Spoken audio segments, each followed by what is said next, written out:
Ako po si Janicel, ang DTF operator ng Transfer It Lucena. Ito po ay nagamit ng 6 na araw na may 78 total meters. Ito naman po ang printer head area. Ito po ay napilitan ng February 28, 2024. Ito naman po ang cupping na may 70% not so good condition na po. Head clean.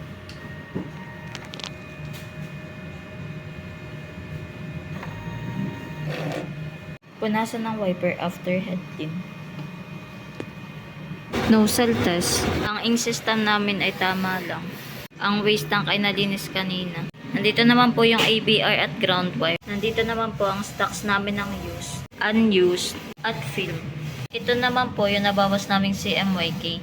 Isang magenta, isang yellow, 3 powder, 2 white, 2 film, at isang green solution. Ito naman po yung aming daily output. Ito naman po yung weekly checklist namin. Ito naman po yung monthly checklist namin. Thank you po.